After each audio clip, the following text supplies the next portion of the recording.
Book One One's all about the books that I read for the last 40 years. And today I have my special guest.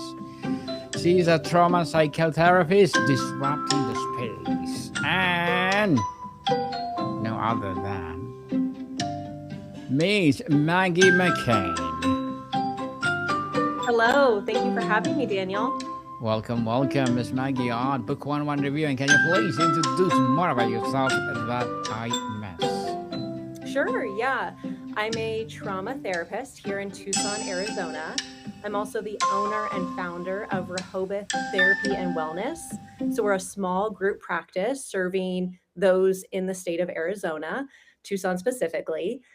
We consider ourselves a boutique mental health practice that is really striving to serve men and their mental health specifically. We think the mental health arena has done a really good job of targeting women and children, but men have gotten overlooked or missed. And so we really have tried to create a safe space for men specifically to get their mental health needs met and to find a place where they feel safe in their healing. Yes, and thank you so much for sharing your knowledge and wisdom to the world, Miss Maggie. Thank you. And today, let's talk about being a trauma therapist. Beyond the event, common misconception about that trauma is defined by event itself. How do you reframe trauma for clients? Not as a story about what happened to them, but as a story about what happens inside them afterward. Mm. Okay, so I have a pretty hot take on trauma. Come up against some professionals or even people who disagree with me in this. But there's growing research that, okay, most of us, when we think about trauma, we think of a big life event that occurred: car accident, abuse, war, terrorism, things of that nature. True. Um, that's considered what we now refer to as a big T trauma. But there's growing research, like I said, that there are also things that are now considered little t traumas. Do you know, Daniel, or do you have a guess when our brain is fully developed at what age? At the age of 7 years old. Okay, so great guess. Mm-hmm. I think that a lot of us don't have a complete understanding, and there's always growing research in regards to brain development, but our brains are not fully developed until we're 25 years old. Oh, okay. So, what this means is that as our brain is developing, it doesn't have all the neural networks it needs to make adequate sense of the world and what happens to them. So, that Okay. means that when we're young and our brain is not yet developed, our brain might misinterpret what's going on around us. And then this causes negative distortions that then impact us the rest of our lives. So we might interpret from a young age, again, pre developed brain, that I'm not loved, I'm not lovable, people don't care about me. And that might not even be true, but if our brain interprets the world that way, we will grow up believing those things. This is then referred to as a little t trauma. And we can go back in through psychotherapy, through the work that I do, and help them correct that cognitive distortion. We meet a lot of people that are like, hey, I'm really successful. I'm a high achiever. I'm really driven. How come I have this inner voice that says I'm not good enough? That was probably formed in childhood before our brain was fully developed. And so we can rewire and heal the brain. Mm-hmm. Interesting facts. Miss Maggie is the compass, not the map. The therapist's role is unique in deep trauma work. How do you navigate being compassionate guide who empowers the clients who own healing rather than an expert who tries to fix them or their past? Oh, I love this question. I was Thank just you. talking to actually another therapist about this because I think for a long time, the world of therapy, people acted like they were the experts, that we had this like hidden treasure of the answers to all of your problems. And now you need to come see us to realize the answer. And me, my therapist at our practice, we just believe the complete and total opposite, where we believe that the client is the expert of their lives. And we want to strengthen or help them rediscover that still small voice, that inner wisdom or inner intuition, sometimes that does get silenced. Sometimes we do stop listening to that. Maybe trauma impacted that at an age in our lives, but that exists within each person. And we want to pull that out of our clients and help that feel really strong in them so that they can feel really confident in, making decisions in their lives and discerning what's going to be the best decision for themselves or their family or their partner, whatever it might be. So really empowering them as individuals. Yes, of course we have tools and we have modalities to help pull that out, but we don't have some like secret sauce answer. It's really within the client and us empowering them. Hmm, definitely. To empower them. The window of tolerance, Miss Maggie. This is a core concept in trauma therapy. In a simple terms, how do you help a client recognize when they are outside the window? And what is the first gentle last step back inside? Such a good question. Such a good question.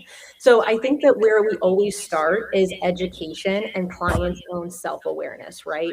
So they need to understand that the symptoms that they're experiencing, whether it's, the hyper arousal or the hypo arousal outside of that window of tolerance that you're describing, what Mm-hmm. are their symptoms? Like what does their body feel like? What are their thoughts, their thinking? What are their behaviors?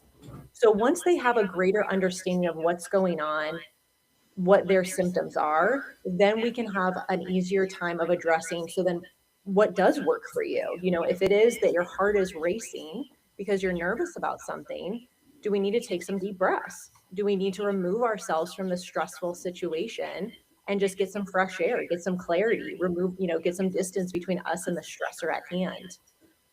Is it that our thoughts are spiraling, that we're ruminating? So then do we need to take control of our thinking and challenge, what's the facts and what are the fears? That will help us get back into the window of tolerance. So we really, my recommendation is always to really cater that like recipe of how to get them back into that window of tolerance per the individual, right? Because one thing might not work better, as good as another tool for another client. Mm, definitely. Mechanics of healing a specific approaches, Miss Maggie. The body as archive. Trauma is restored somatically. How do you help client who is deeply intellectual or detached from the body to begin listening to its signals as source of wisdom, not just fear? Oh, this is good. And so we work predominantly with men. And I think, again, stereotypically, not all men have an easier time remaining disconnected from their bodies. So sometimes this work is a little bit challenging.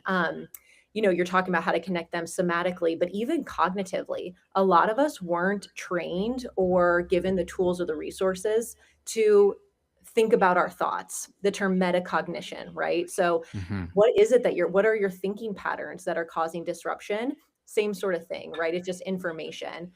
What's your body telling you? Like, let's slow down and check in with your body. Is your heart racing? Are you sweating? Are you having a difficult time breathing? Does your stomach hurt? These are all symptoms that your body is dysregulated. And I encourage clients to think about this as kind of like smoke alarms or body alarms. It's just your body saying, we need some help, we need some attention. And so, kind of trying to reframe it, because a lot of us have normalized these things, right? Like we're just Yes. used to our stomach hurting all the time. And now we've been diagnosed with IBS, and that's just the way things are. And now we take 40 milligrams of omeprazole every day. Like that's so normative in our culture. And so helping clients understand that that doesn't actually have to be the norm. That's their body asking for help, and that we can address those symptoms through, like you said, somatic exercises or even through cognitive exercises. Yes, definitely. People listen to your body rhythm. Yeah. And Uh, teach your children how to listen to their body. I'm really passionate about parents empowering their children. And so if you have a child who's kind of describing some of these symptoms, helping them see like, oh, your tummy hurts. Are you nervous about something? Your tummy hurts. Are you scared? Again, just giving them the language. The answer might be no, and that's fine. Maybe they're hungry, but just helping them understand that these things are connected. mhm. Connected for sure. A principle is that safety must precede processing. What does building safety actually look and feel like in the therapy room before any traumatic memory is over approach? Yeah, and, such a good thing. So at my practice, we provide free 20-minute consultations because we really do want the client to feel safe and like the therapist that they're gonna spend an hour with is a good fit. So I think that's I do encourage clients, like, take advantage of the free consultations that a lot of therapists do provide, and just, again, listen to your body. Does this feel safe? Does this feel like a good fit? Or does this not really feel like someone that you would want to talk to for hours and share kind of your deepest hurts or struggles? So I think that's a good first place to start is by the free consultation. And then, in our initial sessions, we just do a lot of rapport building. So just getting to know one another as people or getting to discuss easier topics to create those feelings of safety. And then before you do trauma work, you always want to do regulation exercises and tools. So we ensure that our clients have a lot of tools to help them regulate. So that when we do get into the trauma stuff, we both feel very confident that, like, hey, if things do get too hard or too dysregulating, let's go back to your safe space. Let's put it in a container. Let's practice those breathing exercises. Because we don't want to go somewhere that's going to be hard not knowing if we're going to be able to regulate before we leave our session and go and face our kids or drive down the street. So creating safety is definitely a number one priority.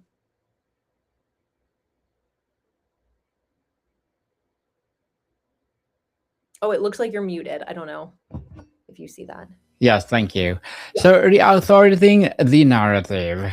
Trauma shatters one's life story. What does the process of helping someone rebuild coherent, empowered personal narrative look like, especially when the facts of the past can't change? Hmm. My mind goes immediately to EMDR. Are you familiar with EMDR therapy? No, explain to us, Miss Sure. Maggie. Yeah, so EMDR is the most research-backed trauma modality right now. EMDR, it stands for eye movement desensitization reprocessing. It's such a mouthful that most people know it by EMDR. And so it's this idea of using bilateral stimulation. You can actually see my light bar right here. So maybe you're watching a light go back and forth. I Mm-hmm. also have handheld pulsators where they vibrate alternatively in your hands. Mm-hmm. And so it's using this bilateral stimulation to help your brain go back to whatever happened in the past that caused this cognitive disruption, and then bring your brain back to the future. The reason trauma and trauma symptoms exist is because your brain is confused with the timeline. So you get triggered by, again, it could be like a memory, a smell, a cross street, a grocery store, because our brain is confused. Like, wait a second, do we need to be prepared that that trauma is going to happen again right now? And the answer is no, right? Like, more than likely not. We need our brain to understand that, yes, that happened in the past and it was horrible, but that's not what's happening today. Today, we are safe. And so it's really helping our brain catch up to the present so that people can feel empowered in their life today, feel safe in their life today, and have that differentiation that what happened in the past isn't happening now, and I can have a new narrative for my life moving forward. Moving forward. Well, we like that. Moving forward and let it go. When talk therapy falls short, Miss Maggie, many people have tried traditional talk therapy for a trauma with limited results. Why Mhm. can talking about traumatic events sometimes re traumatize, and how your methods work differently? Yeah, we get a lot of people at our practice who have said, I've tried talk therapy and I've either reached my limit or it just isn't working for me. And so we see a lot of that, honestly. And again, like, not to negate talk therapy, I think it can be useful in a variety of situations. And I use talk therapy, like, I help people understand skills through dialogue and through challenging our beliefs or things like that. But you're right, sometimes it's just not deep enough. Sometimes trauma is so deeply integrated into our brain or body that we just cannot talk through it. So that is where EMDR is a very effective modality, because there's actually very little talking in EMDR.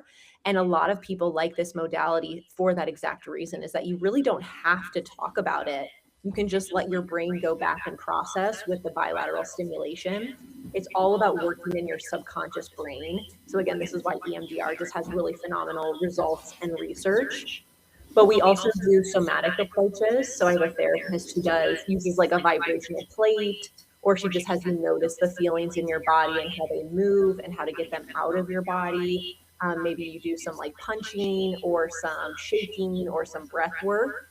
So yeah, sometimes talking doesn't get you as far as other modalities can get you. Miss Maggie, tell us, trauma and shame are deeply intertwined. How do Mhm. you create a space where corrosive shame can be brought into the light without the client feeling exposed or judged? Mhm, mhm. I think the first answer to that would be just creating that safety that we were describing is like a client needs to feel safe with their therapist to talk about the things that they're most ashamed of. And what we know about trauma is that, again, underdeveloped brains, when the trauma happened, a lot of the time, not always, is that a client will misinterpret that the traumatic event was their fault. And this could be, as serious as sexual abuse. Um, Not that divorce is less serious. I didn't mean to compare it in that way, but even something like divorce, a lot of Mm-hmm. people, because it happened when they were children, interpret the divorce as their fault. So that's why there is that weight, that heaviness, and that shame. And so helping clients understand that these things were absolutely not their fault. There's no way they could have been their fault. Sometimes that creates that sense of safety and ease to talk about it and be like, maybe I don't have to feel so shameful that this happened because it wasn't my fault. Mm-hmm. It's not your fault, people. Nobody's fault. So, Miss Maggie, as a psychotherapist, what are your short term and long term goals? Oh, short and long-term goals. That's a good one. We really try at our practice to make therapy more short term. I know that some people do want a therapist for the rest of their lives, but I would say when I think of a short term goal, it really is getting my patients, my clients to the place that they identify as resolved or healed within 3 to 6 months. And I've seen that. That's very realistic, especially when you're doing these more in depth modalities like the EMDR, the somatic work. So when I think of short-term goals, it's really like getting my clients healed. We want them to feel free. We want them to feel unstuck. We want them to feel whole as soon as possible. And that's not like taking a microwave approach to their healing by any means. It's just that we have good modalities now. Like I've had people with significant trauma and we do EMDR 5 times and they're healed. Like this is remarkable. Um, yeah, and then long-term goals, I would say, is just to help as many people as we can in our community, in our state. We really believe that when one person goes to therapy and receives healing, the whole community gets better. And that's because there's a ripple effect to healing. If you have a partner that's going to therapy, it is going to positively impact you and your relationship with them. If you have a parent going to therapy, it is going to positively impact that family dynamic. And so it just grows and grows and grows from there. Good luck to your goals, Miss Maggie, and looking forward for more success. And what will be your piece of advice for those people out there want to be like you? Oh, who want to be like me? I don't know. Uh, Why not? I think it goes back to what I was saying, honestly, is one of my goals with clients is to help them trust their intuition. That's work that I've had to do myself too. And I think that that would be my advice to people who have big dreams, who have big goals, who have big ideas to change the world is Yes. to like trust yourself, to continue to check in with your intuition. And even if it's an idea that no one else is doing, like more power to you, then go do it, because we need you. There's only you're one of one is what I believe. And so if you have a big idea, if you have a big dream, a big goal that no one's ever, heard of or no one's ever talked about before, then like that's your mission on earth, and so go for it. Go for it, people. Fulfill it and share to the world. Thank you for that goal and looking forward for more success and good luck. Thank you, Daniel. Really appreciate you having me on. No worries at all. So can you please recommend a book or books that influence your journey? Yes, yes. So I think The Body Keeps the Score is a phenomenal trauma book, helps you understand how trauma impacts brain and body and what to do about it. And if it's okay, I would love to plug a guided journal that I wrote. Would that be okay with you, Daniel? Yeah, go ahead. Go ahead, Cool. please. So it is on my website, which Daniel is sharing under resources. I have found that clients make the most progress in their healing when they're journaling in between our sessions. And I just continue to say the same things over and over when clients were like, I don't know what to journal. I just stare at a blank page and I don't know what to say. So I created the therapeutic journey with guided questions to help you do that deeper reflection that we do in therapy, but now you can do it outside as well. In the back of the journal, there's also my favorite resources. Some of the things you even, asked me about today, Daniel, I have resources for in the back of this journal. So it's just kind of a one-stop shop for people who want to accelerate their healing and or people who maybe can't afford to be in therapy right now. This is like an affordable option to help you continue and pursue your healing. Yes, and thank you for doing that, Miss Maggie. Hoping that next time you will publish anywhere books are sold so that people will be more empowered through your knowledge and wisdom. And thank you for that advice. And of course, your recommendation. So, tell us one more question. The success that is not linear. Healing from trauma is not a straight line. How do you help your client measure progress when there is inevitable setbacks and triggers? Mhm, mhm. I mean, I think you said it. I think just naming the fact that there are inevitable setbacks and triggers, and even I think we hear this a lot in addiction recovery, right? That relapse is part of addiction. It's really the same sort of flow. I think about like the grief process, it's ups and downs and all arounds. And I think that we all need to have some more grace for ourselves and for those around us, that we can still be moving forward if it's 5 steps forward and 1 step back. That's still movement, that's still growth. And we really need to highlight that and celebrate that. Yes, people, let's celebrate. So, Miss Maggie, thank you so much for sharing your knowledge and wisdom to the world. So, can you please invite our listeners to support your advocacy, your projects, or anything you want to promote on Book 101? Yeah, I think honestly, just this guided journal, I really believe in this resource. It already has helped a lot of people. I think it can continue to help a lot of people. You can find it, it's through my website, but it's available on Amazon, so ships anywhere in the world. I think that would be like my number one recommendation and kind of plug for the work that we're doing and that we believe in. Yes, people, let's support Miss Maggie because if you support her, for sure, more and more empowering advocacy like this will rise. So, I have one more question, Miss Maggie. If you work with a client as a truly successful, what is the feeling of or capability they walk away with what is not there before? Is it safety, connection, choice, or something else? Yeah, I mean, it could be all the above. People come into therapy at totally different places in their life looking for completely different things. So, I think when we define success for a client, it's really like whatever their personal goal was. I think specifically of one woman, and we did like a 1 day, full day intensive, which was always like really cool, very accelerated healing and growth. She came in very depressed, no motivation, no energy. And by the end of our time together, she told me, she's like, I can't even remember the way I used to think when I came in here. I now feel totally motivated. I completely believe in myself. I know that I'm capable. And so it was just like that massive switch in her thinking and belief in herself. I mean, that was a huge win, right? That's like an easy example to think of, but there's so many different ones. So, Miss Maggie, thank you so much for your time. Thank you for having me. I really appreciate it. More to come, people. See you soon.